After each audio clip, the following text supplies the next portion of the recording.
मेरा नाम है मोहित और आपका स्वागत है हमारे यूट्यूब चैनल हिस्ट्री चैंपियन में। तो जैसा कि आप जानते हो, आपका जो पेपर होने वाला है सेटलमेंट ज्योग्राफी का, कौन सा पेपर होगा? सेटलमेंट ज्योग्राफी का आपके सामने जो पेपर देखने को मिलेगा। सेटलमेंट ज्योग्राफी का अर्थ होता है भाई अधिवास भूगोल, अधिवास भूगोल। अब अगर अपन इस विषय की बात करें तो इस विषय के अंदर एक तो नया विषय है, थोड़ा अन्य यूनिवर्सिटी में बहुत कम पेपर होता है इसका। तो इस पेपर के अंदर जो मनुष्य की जो रहने की जो व्यवस्था होती है वो किस तरीके से होती है, उसका अपन जो भूगोलिक अध्ययन करते हैं, क्या करते हैं उसका अपन जो भूगोल के अंदर अध्ययन करते हैं मानव बस्तियों का, उसी को क्या कहा जाता है? सेटलमेंट ज्योग्राफी के नाम से जाना जाता है। किसके नाम से? सेटलमेंट ज्योग्राफी के नाम से जाना जाता है। सबसे ज़्यादा इंपॉर्टेंट है, यह आपके सामने मास्टर क्लास होने वाली है। कौन सी क्लास होने वाली है? मास्टर क्लास होने वाली है, जिसके अंदर अपन कंप्लीट रिवीजन करेंगे यूनिट फर्स्ट सेकंड थर्ड का। सबसे ज़्यादा इंपॉर्टेंट क्लास होगी, लेकिन इस क्लास को अपन को पूरा देखेंगे। इससे पहले चैनल को सभी बच्चों से रिक्वेस्ट है कि चैनल को सब्सक्राइब कर दो भाई। 30,000 सब्सक्राइबर का टारगेट ले रखा है, अभी तक आप सभी बच्चों ने चैनल को सब्सक्राइब नहीं किया है, करो भाई सारे के सारे बच्चे, ताकि 30,000 सब्सक्राइबर में जो 700 सब्सक्राइबर मात्र कम है वो अपने पूरे हो सकें। साथ के साथ अगर आप कोई प्रोडक्ट खरीदना चाहते हो फ्लिपकार्ट और मित्रा से, तो आपको देखने को मिल सकता है कहाँ पर? आपको कोने में जो व्यू प्रोडक्ट वाला ऑप्शन है, कौन सा ऑप्शन है? व्यू प्रोडक्ट वाला ऑप्शन है। उस पर क्लिक करके अगर फ्लिपकार्ट और मित्रा से कोई प्रोडक्ट खरीदना चाहते हो, खरीद सकते हो। और ये पीडीएफ आपको फ्री में हमारे टेलीग्राम चैनल पर मिल जाएगी। कहाँ पर मिल जाएगी? फ्री में हमारे टेलीग्राम चैनल पर मिल जाएगी। टेलीग्राम चैनल का लिंक डिस्क्रिप्शन में दे रखा है, जाओ और जाकर वहाँ से पढ़ सकते हो। इस पीडीएफ को फ्री में जाकर पढ़ सकते हो भाई। चलिए शुरू करते हैं अपन प्रश्न को। पहला वाला प्रश्न है सेटलमेंट ज्योग्राफी का, अधिवास भूगोल को परिभाषित करते हैं, इसके स्वरूप व क्षेत्र को वर्णन कीजिए। क्या करना है? अधिवास भूगोल के बारे में बताना है। अधिवास भूगोल क्या होता है उसके बारे में आपको बताना है। समझ में आ गया? और उसका स्वरूप क्या होता है, कैसा उसका स्वरूप है ना, उसका स्वरूप कैसा है उसके बारे में बताना है। और उसका क्षेत्र कैसा होता है, क्या होता है उसका क्षेत्र कैसा होता है उसके बारे में आपको बताना है। इंपॉर्टेंट पॉइंट है भाई ये। अधिवास भूगोल की परिभाषा देते हैं, उसके स्वरूप क्षेत्र के बारे में आपको विस्तार से बताना है। चलिए मैंने प्रश्न क्या कहता है? अधिवास भूगोल सेटलमेंट ज्योग्राफी होती है वो मानव भूगोल की एक सबसे प्रमुख शाखा है। क्या है? जो भूगोल है उसकी अनेकों अनेक शाखाएं हैं। उसकी चाहे आपके सामने पर्यावरण भूगोल है, उसकी आपके सामने मानव भूगोल हो गया, चाहे भौतिक भूगोल हो गया, चाहे आपके सामने भौतिक और संसाधन भूगोल हो गया, अनेकों अनेक शाखाएं हैं भूगोल की। उसकी एक और शाखा निकल कर आती है अधिवास भूगोल। कौन सी होती है? अधिवास भूगोल। समझ में आ गया?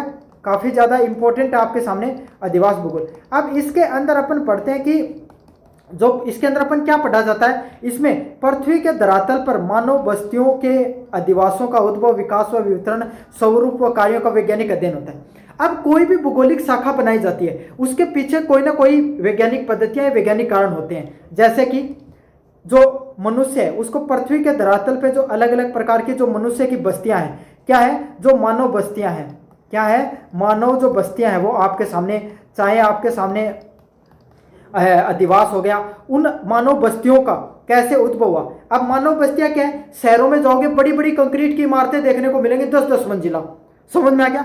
आप जैसलमेर, बीकानेर, बाड़मेर, राजस्थान के सुदूर इलाकों में, रेगिस्तानी इलाकों में जाओगे, मिट्टी के मकान देखने को मिलते हैं, देखने को मिलते हैं। खैर धीरे धीरे वहां पर भी सीमेंटेड मकान होने लगे, लेकिन हमारे पुराने जमाने में यही मिट्टी के मकान, जहाँ पे आपके सामने फूस वगैरह से छत उसकी देखने को मिलती थी। क्यों? क्योंकि तापमान संतुलित रहता था। पहले तो कूलर पंखे तो हुआ नहीं करते थे, तब आपके सामने प्रकृति का सहारा लिया जाता था। नदियों के किनारे, सुदूर जंगलों में जाओगे तो वहां के मकान किससे बने होंगे? आपके सामने लकड़ी से। किससे बने होंगे? लकड़ी से बने हुए मकान होंगे। और वहीं अगर आपके सामने कोई बड़े नदियों वाले इलाकों में अगर आप रहोगे तो वहां पर बांस से बने हुए मकान आपको देखने को मिलते हैं। तो इसी तरीके से जो मानव की बस्तियां हैं उसका निर्माण कैसे हुआ, शुरुआती समय से आपके सामने मनुष्य ने जन्म लिया तभी से थोड़ी रह रहा है वो बस्तियां बनाकर, कंक्रीट के 10-10 मंजिला मकान बनाकर। नहीं, समय के साथ उसने पहले एक छोटी सी कोई झोपड़ी बनाई होगी। अरे झोपड़ी भी क्या, 4 पेड़ के आपके सामने पत्तों टहनियों के गुफाओं में रहता था। फिर आपके सामने अलग अलग प्रकार के कोई बस्तियों में रहना शुरू किया उसने, फिर उनका विकास हुआ, फिर आगे आपके सामने वो चीज़ें कैसे बढ़ी। और इन सब चीज़ों का जब अपन साइंटिफिक स्टडी करते हैं, साइंटिफिक स्टडी करते हैं, उसी को क्या कहा जाता है? आपके सामने अधिवास भूगोल के नाम से जाना जाता है। यह इस बात का विश्लेषण करती है कि मानव ने अपने निवास के लिए प्राकृतिक वातावरण को किस तरीके से अनुकूलित किया। हमें इस जो अधिवास भूगोल है, कौन सा भूगोल है, जो अधिवास भूगोल है, इसमें अपन क्या पढ़ते हैं, हम इस चीज के बारे में पढ़ते हैं आपके सामने कि मानव ने अपने निवास को, रहने के तरीकों को कैसे प्रकृति के हिसाब से डाला है। जैसे प्रकृति की जरूरत थी उसी के हिसाब से उन्होंने प्राकृतिक वातावरण के हिसाब से चीजों को बनाया। अब आपको सबसे जरूरी पॉइंट, बार बार कहता हूं, कोई भी भूगोलविद हो गया, चाहे कोई इतिहासकार, इतिहास का पेपर होता है, कोई इतिहासकार हो गया, कोई साहित्य, जो हिंदी साहित्य का पेपर होता है, साहित्यकार के जो कथन होते हैं, क्या होते हैं, कथन होते हैं, ये बहुत महत्वपूर्ण होते हैं। इन कथनों को विस्तार से पढ़ा करो। तो ऐसे एक प्रसिद्ध भूगोलवेता है क्लार्क ने कहा कि मानव आवासों के स्थानिक वितरण और उनके अंतर संबंधों का अध्ययन ही अधिवास कहलाता है। क्या कहा गया कि मानव आवास का स्थानिक वितरण, जो मनुष्य रहता है, मनुष्य जिन आवासों में रहता है, उसका स्थानिक वितरण, वहाँ पे रहने का जो किस तरीके से चीज़ें फैली रहती हैं उसका वितरण, और उनके बीच में जो अंतर संबंध होता है, क्या होता है, इनके बीच में जो अंतर संबंध होता है, उसी के अध्ययन को क्या कहा जाता है आपके सामने, उसी के अध्ययन को अपन अधिवास कहते हैं। क्या कहते हैं, अधिवास कहते हैं। समझ में आ गया आपको अच्छे से। चलिए, अधिवास भूगोल का स्वरूप पहले होता है अंत विषयक, ये बहुआयामी है। क्या है, मल्टी आपके सामने मल्टी डायमेंशनल है, मतलब इसके एक से अनेक विषय आपके सामने अधिवास भूगोल से जुड़े रहते हैं। क्या रहते हैं, जो अधिवास भूगोल है, क्या है, अधिवास भूगोल है, उससे एक से अधिक विषय वो आपस में जुड़े रहते हैं। यहाँ हम समाजशास्त्र, अर्थशास्त्र, इतिहास व वास्तुकला जैसे सब विषयों को गहरे रूप से पढ़ते हैं। क्या पढ़ते हैं हम, समाजशास्त्र। कौन सा विषय, समाजशास्त्र हो गया, है ना, अर्थशास्त्र हो गया, इकोनॉमिक्स हो गया, ये सोशियोलॉजी हो गया भाई,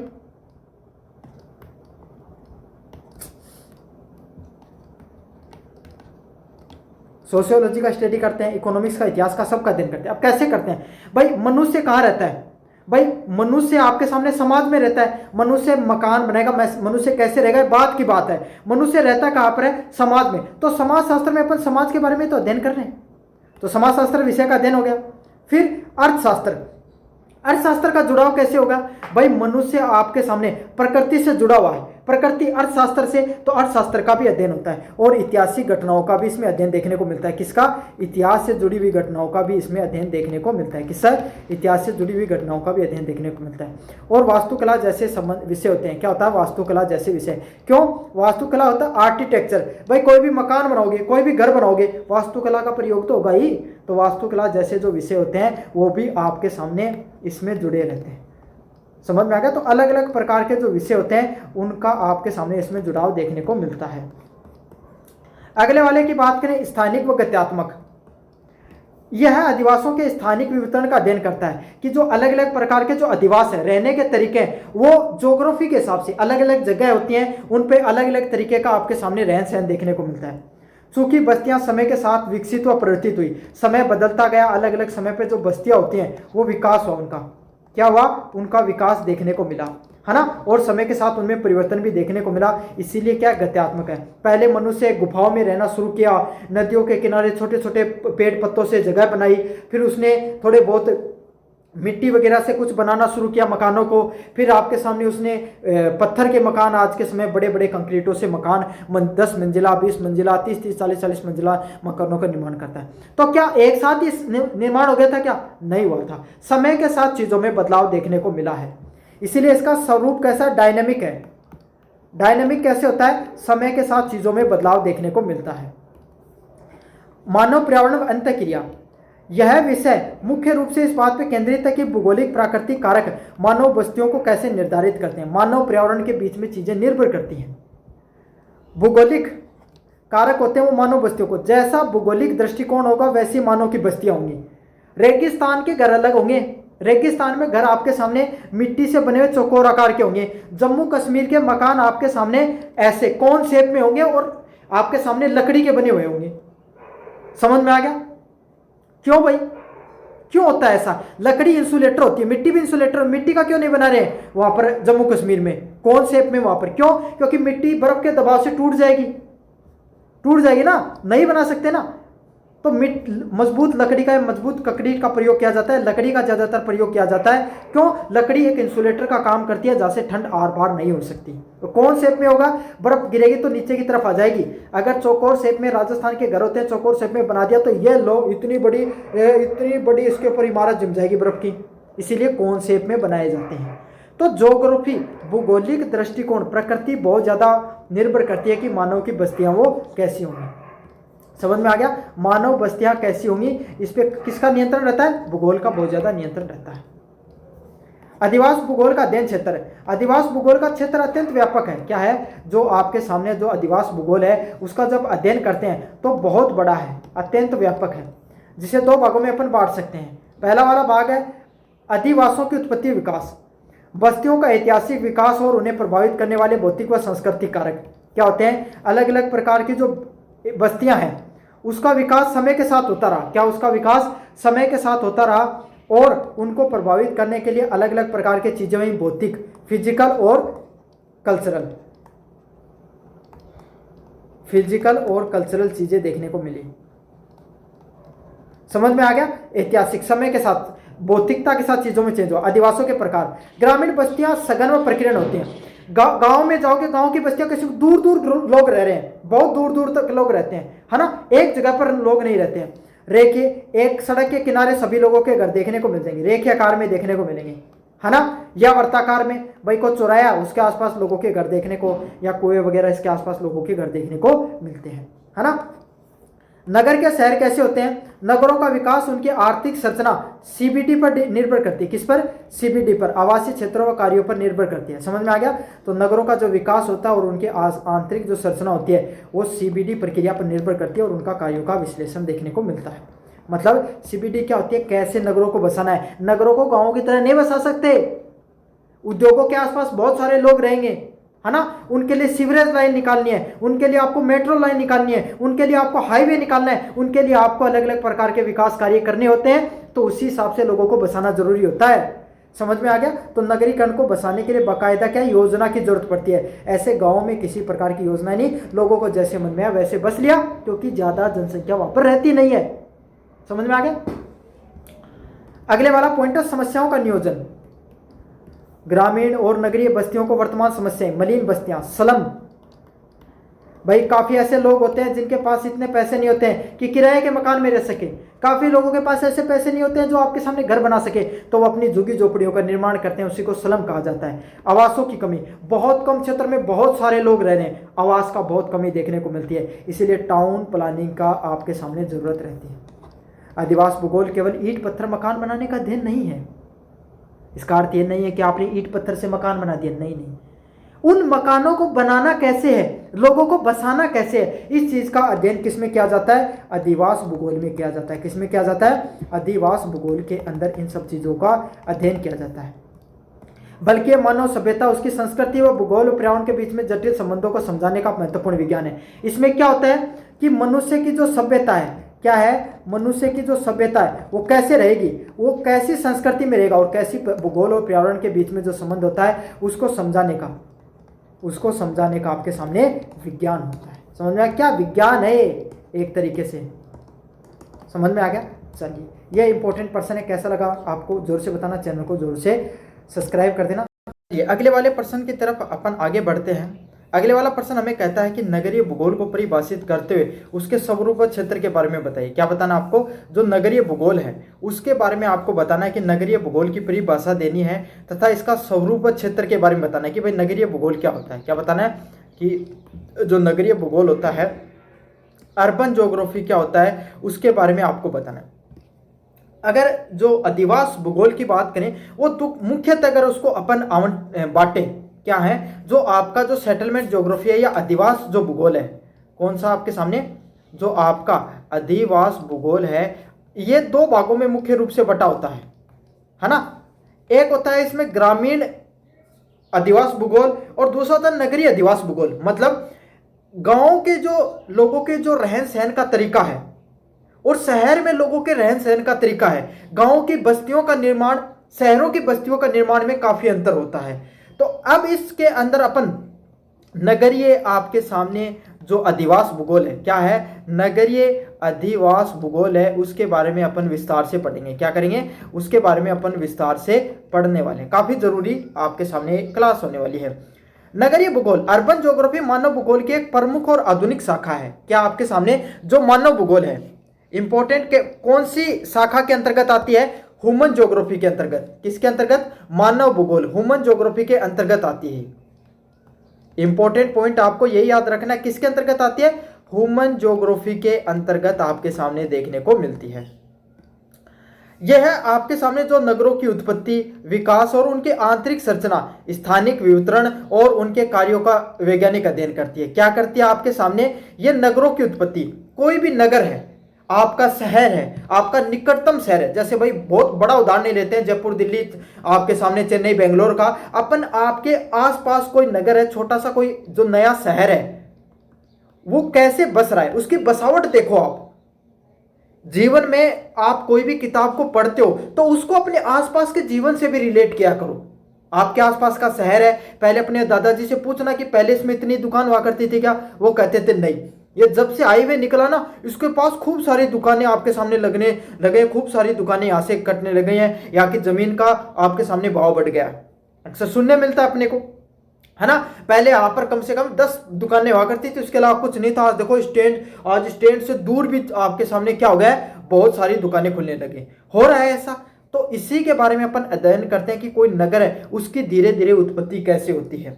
उत्पत्ति हो गई कब? उस वो हाईवे निकला ना, तब से इसका आपके सामने क्या हो गया? धीरे धीरे इसकी उत्पत्ति तो देखो बहुत पहले हो चुकी थी, लेकिन हाईवे निकलने से या कोई मेट्रो लाइन या कोई रेल लाइन निकलने से क्या हो गई? वहां पे विकास कार्य भी होने लग गया। क्यों? लोगों की आवाजाही बढ़ने लग गई, लोग आने जाने ज्यादा लग गए, इसलिए विकास कार्य भी होने लगे। और उनकी आंतरिक संरचना, इंपॉर्टेंट बात होती है कोई भी नगर को बसाने की, उसका आंतरिक संरचना। कहां से आपको रेल लाइन निकालनी है, कहां से अगर आपके सामने सीवरेज लाइन निकालनी है ना, कहां से आपको सामने सीवेज लाइन निकालोगे, कहां से आपको आपके सामने हाईवे निकालना है, इन सब चीजों के बारे में आपको अध्ययन करना जरूरी होता है। साथ के साथ स्थानिक वितरण, जो स्थानीय चीजें होती हैं, क्या होती हैं? जो स्थानीय, साथ के साथ जो स्थानीय वितरण होता है, जो स्थानीय जो चीजें होती हैं, कहां पर आपके सामने लोगों का बसावट कहां पर करनी है, लोग आपके सामने दुकानें कहां पर होंगी, लोगों का मार्केट कहां पर बनेगा, लोगों को पार्किंग कहां पर लगानी है, लोगों के बसावट के मकान कहां से बनाने, झुग्गी झोपड़ी वाला इलाका कहां पर रहेगा, स्लम वाला, हर चीज के बारे में अपन देखते हैं और उनके कार्यों का वैज्ञानिक अध्ययन करता है। तो कोई भी नगर की उत्पत्ति कैसे हुई, फिर उसका विकास कैसे हो रहा है, फिर उसकी इंटरनल डिजाइन कैसी है और उसका स्थानिक वितरण कैसा है, इन सब चीजों को जब अपन साइंटिफिक स्टडी करते हैं, क्या करते हैं? इन सब चीजों की जब अपन साइंटिफिक स्टडी करते हैं, वैज्ञानिक रूप से इन सब चीजों का जब अपन अध्ययन करते हैं, तो उसी को क्या कहा जाता है? नगरीय भूगोल के नाम से जाना जाता है। डिकिसन, आर्य डिकिसन के अनुसार नगरीय भूगोल पृथ्वी के धरातल पे नगरों के उदय, स्थिति, कार्यों और उनके अंतर संबंधों का अध्ययन करता है। यहां पर एक इंपॉर्टेंट भूगोलविद है डिकिसन। कौन है भाई? डिकिसन। अब डिकिसन का क्या कहना है? डिकिसन का कहना है, आर्य डिकिसन का, कि नगरीय भूगोल पृथ्वी की धरातल, जो पृथ्वी है उसके आपके सामने जो धरातल होती है, उसके धरातल पे नगरों का उद्भव कैसे हो रहा है। पहले गुड़गांव था, नोएडा था, वो इतना ज्यादा विकसित नहीं था, दिल्ली ज्यादा विकसित थी, लेकिन अब दिल्ली क्या है, वहां पर जितनी जनसंख्या रहनी चाहिए वो रह चुकी थी। अब उद्योग वहां पर नए पनप नहीं सकते थे, तो उनका आसपास का क्षेत्र पनप सकता था, इसीलिए नोएडा, गाजियाबाद और आपके सामने जो गुड़गांव वाला इलाका वो क्या हुआ? विकसित हुआ। समझ में आ गया? तो इस तरीके से आपको चीजों को समझना होती है। वहां की स्थिति कैसे है, कार्य और उनके अंतर संबंधों का आपके सामने अध्ययन करना होता है। समझ में आ गया? तो वहां के धरातल पे आपके सामने स्थिति कैसे होती है, वहां पर क्या क्या कार्य होते हैं, उनके बारे में आपको विस्तार से अध्ययन करना है। अगले वाला पॉइंट, नगरीय भूगोल का स्वरूप। पहला होता है स्थानिक और आकारिक, स्पेक्टिकल एंड मोर्फोलॉजिकल, कि नगरीय भूगोल है ना, उसका स्वरूप कैसा, उसका नेचर कैसा होता है, उसके बारे में अपन विस्तार से पढ़ेंगे। यह विषय नगरों के स्थानिक वितरण और उनकी आकारिकी, अर्थात नगरों के भीतर भूमि उपयोग, आवासीय, व्यापारीय, औद्योगिक क्षेत्र के स्वरूप को विश्लेषण करता है। क्या करता है?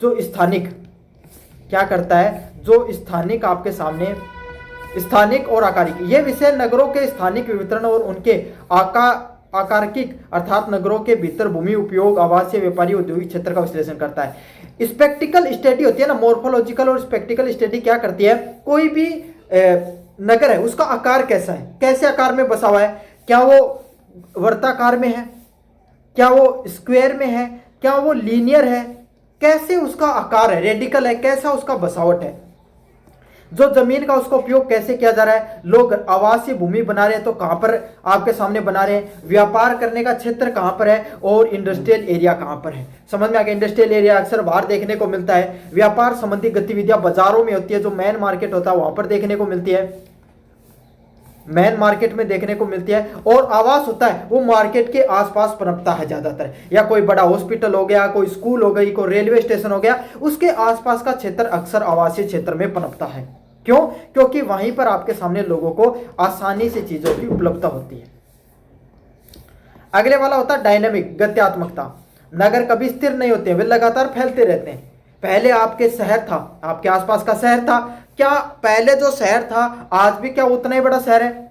नहीं, वो लगातार फैल रहा है। पहले स्टैंड, आपके दादाजी आपके पापा जी बताएंगे, आपके पापा या फादर बताएंगे कि पहले जो स्टैंड हुआ करता था ना, उसके आसपास, जैसे आपके आसपास के शहर को ही देखें, ज्यादा दूर नहीं जाना अपने को जीवन में, अपने को अपने आसपास की चीजों को ऑब्जर्व करो। जो स्टैंड हुआ करता था, बस स्टैंड, रेलवे स्टेशन, इसके आसपास 15-20 दुकानें थी बस ज्यादातर, और आज देख लो स्टैंड से 2 किलोमीटर इधर और 2 किलोमीटर इधर की साइड जो मार्केट है वो लगातार फैल रहा है। समझ में आ गया। तो यही है, डायनामिक होते हैं, नगर कभी स्थिर नहीं होते, वो लगातार फैल रहे हैं क्योंकि जनसंख्या बढ़ रही है भारत में, इसीलिए नगरीय भूगोल का स्वरूप परिवर्तनशील होता है ना। इसीलिए क्या है, नगरीय भूगोल को अपन लगातार पढ़ते रहते हैं, इसमें लगातार जो चेंजमेंट हो रहे हैं, क्या हो रहे हैं, लगातार जो नगर हैं उनमें जो चेंजमेंट हो रहे हैं उनको अपन क्या करते हैं, स्टडी करते हैं। समझ में आ गया आपको अच्छे से। अंतर अनुशासनात्मक, यह विषय अर्थशास्त्र को अपने साथ लेकर चलता है, समाजशास्त्र को अपने साथ लेकर चलता है, और डेमोग्राफी ने डेमोग्राफी को अपने साथ लेकर चलता है। भाई क्या कैसे लेकर चलता है? अर्थशास्त्र, लोग वहां पर आपके नगर में लोग क्या कर रहे हैं, आपके सामने दुकानें खोल रहे हैं तो पैसे कमा रहे हैं, इसीलिए तो खोल रहे हैं। अलग अलग प्रकार के समाजशास्त्र में हम समाज का अध्ययन करते हैं। आपके शहर में हो सकता है बाहर के दूसरे जिले के लोग आकर रह रहे हैं, भाई कोई हॉस्पिटल खोला, नया हॉस्पिटल, वहां पर हो सकता है आपके जिले से नहीं दूसरे जिले के डॉक्टर आकर रह रहे हैं, है ना। बाहर से लोग आपके काम करने के लिए यहाँ पर आ रहे हैं, दूसरे राज्य से भी लोग आ सकते हैं। तो वहाँ का समाज है वो मिश्रित समाज होता जा रहा है, वहाँ पर आपके लोकल लोग भी हैं और बाहर के लोग भी हैं। इसीलिए समाजशास्त्र में हम सब इन सब चीज़ों का अध्ययन करते हैं। समाजशास्त्र में हम सभी चीज़ों का अध्ययन करते हैं। समझ में आ गया। डेमोग्राफी आपको क्या बताती है? डेमोग्राफी हमें यह बताती है लोगों के बारे में कि इस क्षेत्र में कैसे लोग रहते हैं। तो नगर में लोग आ रहे हैं तभी नगर का आपके सामने बसावट या नगर का विस्तार देखने को मिल रहा है, और नगर का विस्तार का लोगों के बारे में जब अपन पढ़ते हैं उसी को डेमोग्राफी कहा जाता है। साथ के साथ नगर नियोजन के साथ घनिष्ठ रूप से जुड़ा रहता है। नगर नियोजन, टाउन प्लानिंग इंपॉर्टेंट है भाई। टाउन प्लानिंग आपको क्या कहती है? टाउन प्लानिंग हमें यही चीज बताती है कि कोई नगर को कैसे बसाया जाए। क्या बताती है कि कोई भी नगर है ना, उसकी बसावट कैसी होनी चाहिए, क्या होनी चाहिए, उसकी बसावट कैसी होनी चाहिए, उसी के बारे में आपके सामने टाउन प्लानिंग बताती है। कहाँ से हाईवे जाएगा, हाईवे के पास कहाँ कितनी दूर जगह छोड़कर दुकानों का निर्माण करना है, कहाँ पर आवास या कॉलोनियाँ होंगी, स्लम है तो वो एरिया कहाँ से होगा, कोई नदी निकल रही है तो उसके बाढ़ वाले क्षेत्र में ज़्यादा लोग नहीं बसे, है ना। आपके सामने सभी चीज़ों का ध्यान रखा जाता है। चलिए, नगरीय भूगोल का अध्ययन क्षेत्र, स्कोप क्या होता है नगरीय भूगोल का? विगत दशकों में तीव्र नगरीकरण के कारण इसका अध्ययन क्षेत्र भी बहुत बढ़ गया है। भारत जैसे देश में या साउथ एशिया के जितने भी देश हैं वहां पर लगातार जनसंख्या की वृद्धि देखने को मिली है पिछले कुछ सालों में, और इसके वजह से आपके सामने क्या हुआ है, इसके वजह से आपके सामने जो नगर है, लोग रोजगार के चक्कर में गांवों को छोड़कर शहरों की तरफ पलायन किया, और लोगों ने जब शहरों की तरफ पलायन किया तो इससे क्या हुआ, नगरों का विस्तार हुआ, नगर बढ़ने लगे। इसीलिए आपके सामने जब नगरों का विस्तार हुआ तो हमने नगरीय भूगोल को भी पढ़ना शुरू किया। क्या क्या नगरीय भूगोल है, उसका क्षेत्र है, विस्तार क्षेत्र है, वो भी बढ़ने लग गया। नगरों की उत्पत्ति और विकास, प्राचीन काल से लेकर आधुनिक काल तक नगरों का ऐतिहासिक विकास क्रम का अध्ययन क्षेत्र है। क्या है? नगरों की उत्पत्ति और विकास। जो अलग अलग प्रकार के जो नगर होते हैं ना, प्राचीन काल से लेकर आधुनिक काल तक नगरों के ऐतिहासिक विकास क्रम का अध्ययन। प्राचीन काल से लेकर आधुनिक काल तक जो नगर होते हैं उनका ऐतिहासिक विकास क्रम समय के साथ क्या कर रहा है, समय के साथ उनका विकास हो रहा है, डेवलपमेंट हो रहा है। समय के साथ क्या हो रहा है, उनका डेवलपमेंट देखने को मिल रहा है नगरों का। प्राचीन काल, प्राचीन समय में सिंधु घाटी सभ्यता हुआ करती थी। उसके बाद में जो जनपद है वो समय के साथ बात करते हैं, समय के साथ जो सिंधु नदी है, गंगा नदी है, सरस्वती नदी है, उन जो सिंधु नदी की सहायक नदी है उनके किनारे सभ्यताओं ने पनपना शुरू किया, क्योंकि मनुष्य की आवश्यकता क्या थी, पानी और क्या, खाद्य सामग्री। तो खाद्य सामग्री कृषि से होती है भाई, कोई गेहूं चावल खाद्य सामग्री में आता, वही चाहिए मनुष्य को सबसे जरूरत। वो कहां से मिलता है, उपजाऊ जमीन, और नदियों किनारे उपजाऊ जमीन और पानी दोनों मिल जाती थी। तो इसके किनारे नगरों ने बसावट शुरू की।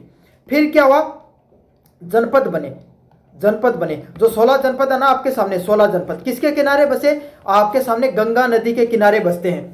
मगध हो गया आपके सामने, विज्ज हो गया, जितने भी जो आपके सामने सब के सब किसके, गंगा नदी के किनारे इन्होंने अपनी बसावट वो बसाई। क्यों, क्योंकि गंगा नदी के जो मैदानी क्षेत्र है वो सबसे ज्यादा आपके सामने क्या है, उपजाऊ जमीन है, पानी आसानी से उपलब्ध था, रहन सहन की जलवायु अच्छी थी, इसीलिए वहां पर नगर पनपे। इसीलिए आज भी यूपी बिहार में सबसे ज्यादा जनसंख्या है, क्योंकि उसी पुराने समय से वो जनसंख्या देखने को मिलती है ना।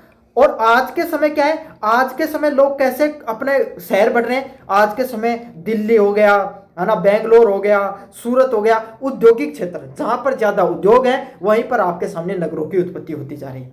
पहले कृषि जरूरी पहलू था, तो जहां पर नदियां और उपजाऊ जमीन थी वहां पर लोग ज्यादा बसा करते थे। अब आधुनिक समय की जरूरत उद्योग है, तो जहां पर उद्योग मिलते हैं, गुजरात में आपके सामने सभी राज्यों के लोग कमाने जाते हैं। क्यों, क्योंकि उद्योग पनप रहे हैं।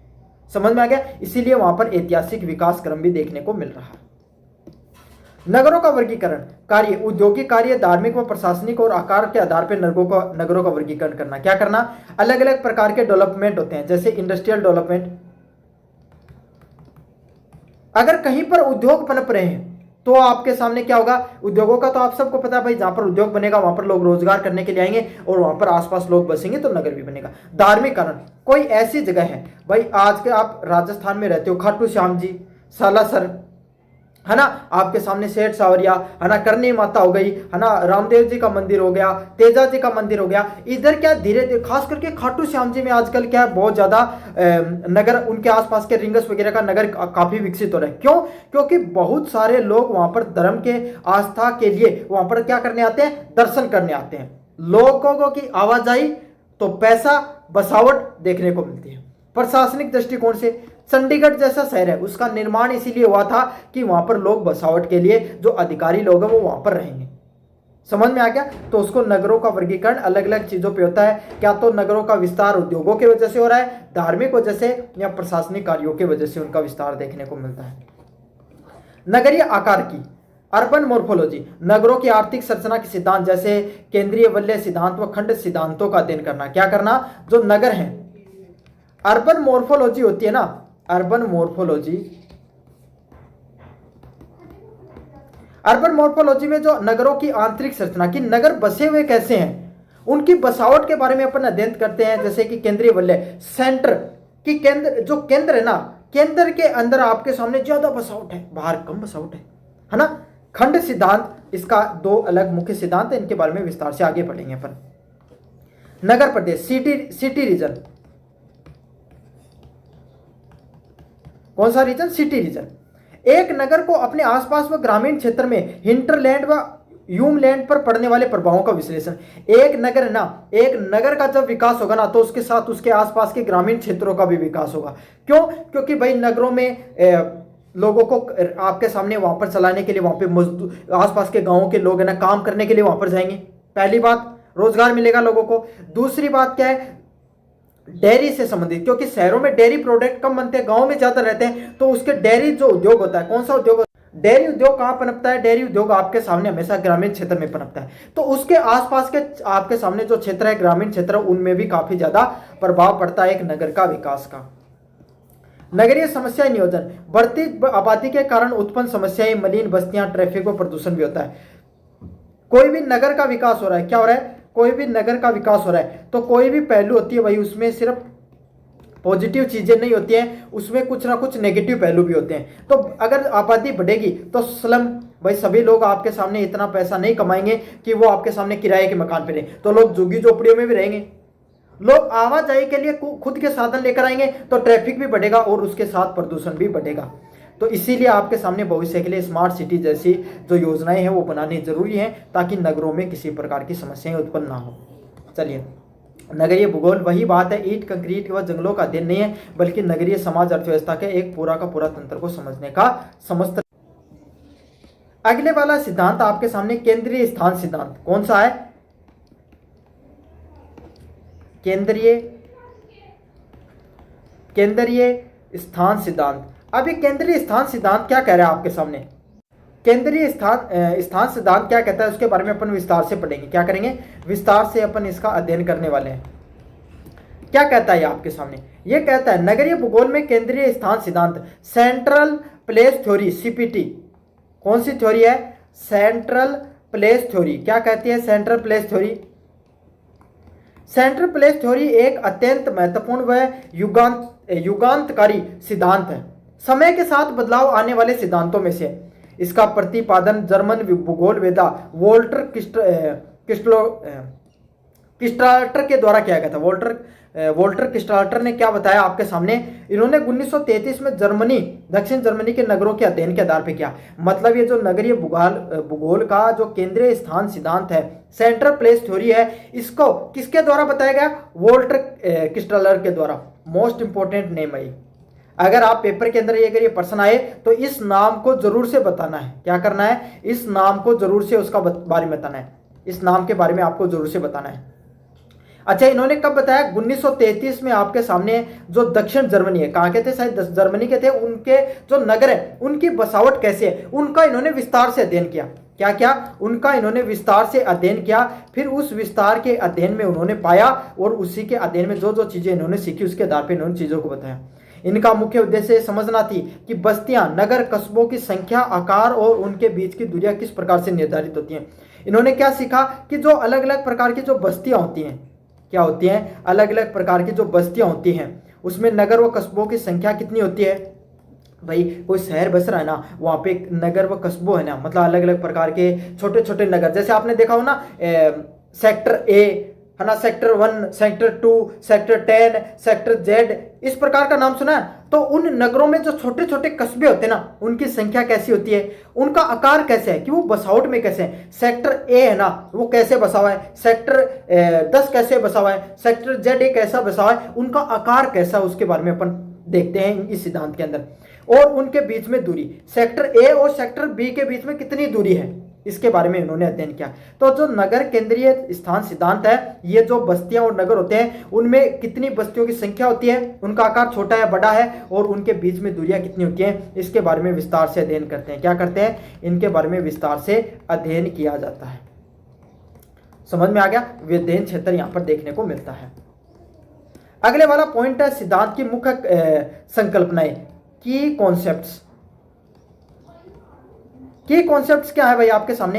पहला है केंद्रीय स्थान, सेंट्रल प्लेस। यह वह नगर या कस्बा होता है जो अपने आसपास के ग्रामीण क्षेत्रों के वस्तुएं, सेवाएं जैसे बाजार, अस्पताल सुविधा प्रदान करता है। सेंट्रल प्लेस क्या होता है?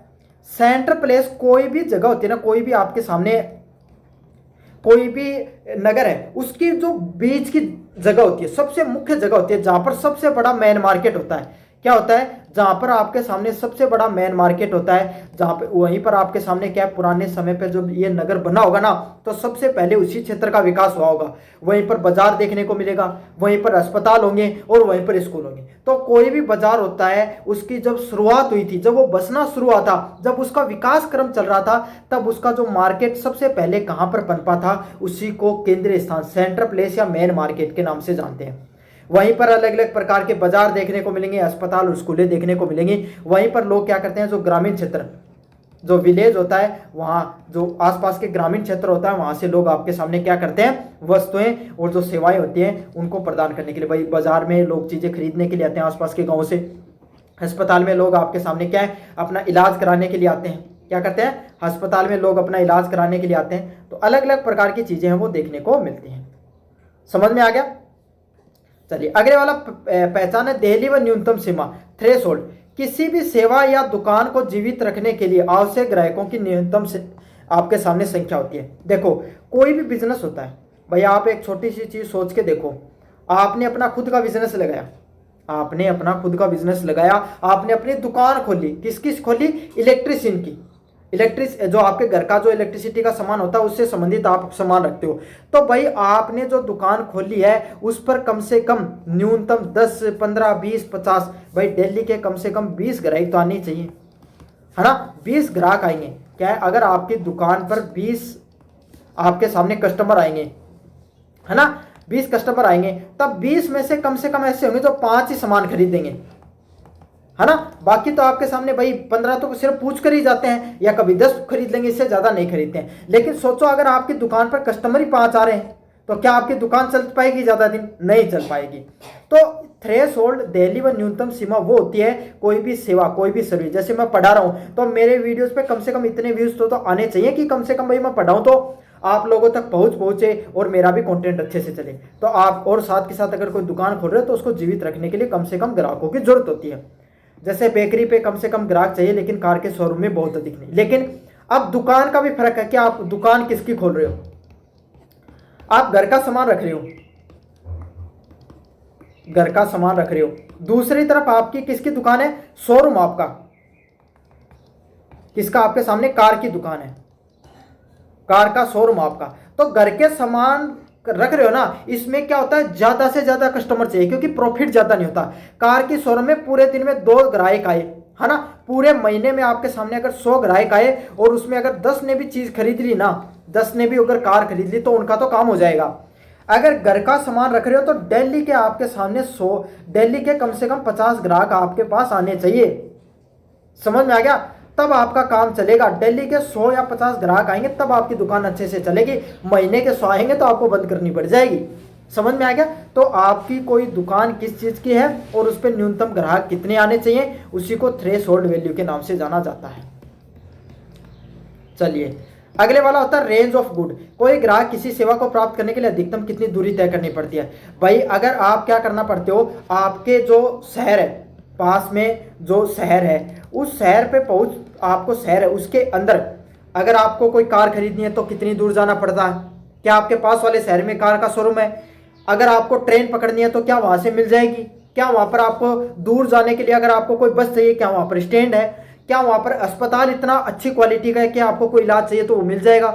क्या आपको वहां पर कोई घर का सामान खरीदना है तो क्या उसके लिए चीज मिल जाएगी? तो इसी को रेंज ऑफ गुड बोला जाता है कि आपका जो पास शहर है उसके के अंदर क्या इतनी कैपेसिटी है कि आप जो कोई चीज खरीदना चाहते हो वो वहां पर मिलती है, नहीं मिलती है, और वो चीज खरीदने के लिए आपको कितनी दूरी तय करनी पड़ती है, कितनी दूरी तय करनी पड़ती है। यह सबसे ज्यादा इंपॉर्टेंट वैल्यू है रेंज ऑफ ए गुड के नाम से।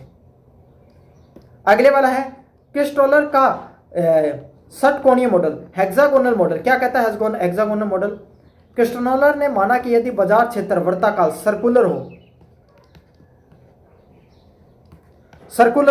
होगा तो इसमें कुछ क्षेत्र छूट जाएंगे और आपस में ओवरलैप कर जाएंगे। क्या कहा क्रिस्टोफर ने? यही कहा अगर कोई क्षेत्र अगर सर्कुलर होगा ना तो कुछ जगह आपके सामने ओवरलैप हो जाएंगे, कुछ जगह आपके सामने छूट जाएंगे। इसलिए बाजार को हमें षटकोण होना चाहिए, ऐसा होना चाहिए। समझ में आ गया? बाजार सर्कुलर होगा ना तो आपके सामने क्या कुछ चीजें एक दूसरे से क्या हो जाएंगी, आपके सामने पास हो जाएंगी, कुछ चीजें दूर दूर हो जाएंगी, तो एक दूसरे को पूरी तरीके से फिट नहीं आएंगे और खाली जगह नहीं बचती है। तो हेक्सागोनल आपके सामने बाजार का जो शेप है वो हेक्सागोनल शेप में होना चाहिए। ये क्रिस्टोफर का मानना है, सर्कुलर बाजार नहीं होना चाहिए आपका। अगले वाला सिद्धांत के पदानुक्रम में के की वैल्यू। क्रिस्टलर ने बस्तियों के पदानुक्रम व्यवस्था बताई। मतलब क्रिस्टलर ने क्या बताया कि कोई भी बस्तियां होती हैं, क्या होती हैं, कोई भी जो बस्तियां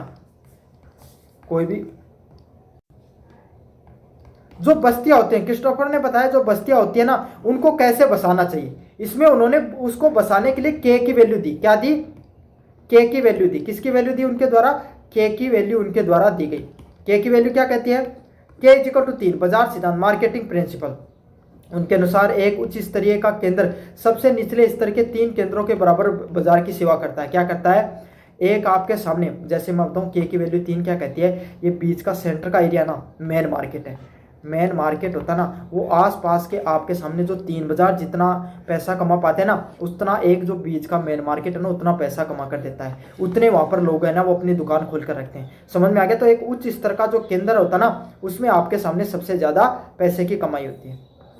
यातायात सिद्धांत K4, यदि परिवहन मार्गों पर आधारित है तो यहाँ पर 4 निचले केंद्र की सेवा करता है ताकि परिवहन लागत न्यूनतम हो, है ना। जो यातायात का सिद्धांत क्या कहता है, परिवहन मार्गों पर आधारित होता है। यहाँ पर उच्च केंद्र 4 निचले केंद्रों की सेवा करता है। जो सबसे बीच वाला होता है ना भाई, वो क्या होना चाहिए, बीच में आसपास इस तरीके से होना चाहिए कि बाकी वालों से आपके क्या है, पैसे की बचत हो सके। प्रशासनिक सिद्धांत, कुशल प्रशासन के लिए एक उच्च केंद्रीय केंद्र है वो 7 निचले केंद्रों को पूर्ण नियंत्रण रखता है। भाई एक बीच में सेंटर पूरे के पूरे बाजार को चलाने के लिए एक एडमिनिस्ट्रेशन सिस्टम भी होना चाहिए ताकि वो क्या है, अन्य प्रशासन को चला सके। क्रिस्टोफर का केंद्रीय स्थान सिद्धांत भले एक आदर्श व समतल मैदान की कल्पना करता हो। क्रिस्टोफर का जो सिद्धांत है वो किसकी बात करता है, एक समतल मैदान की, समतल मैदानी क्षेत्र की बात करता है कि नगरों की बसावट कैसे होनी चाहिए। लेकिन ये क्या है आपके सामने, जो अर्बन प्लानिंग है, अर्बन प्लानिंग की नींव रखता है और व्यापारिक केंद्रों को आपके सामने कैसे रखना चाहिए उसके बारे में भी हमें समझ देता है। तो कैसा लगा वीडियो, जोर से बताना, चैनल को जोर से सब्सक्राइब कर देना। धन्यवाद।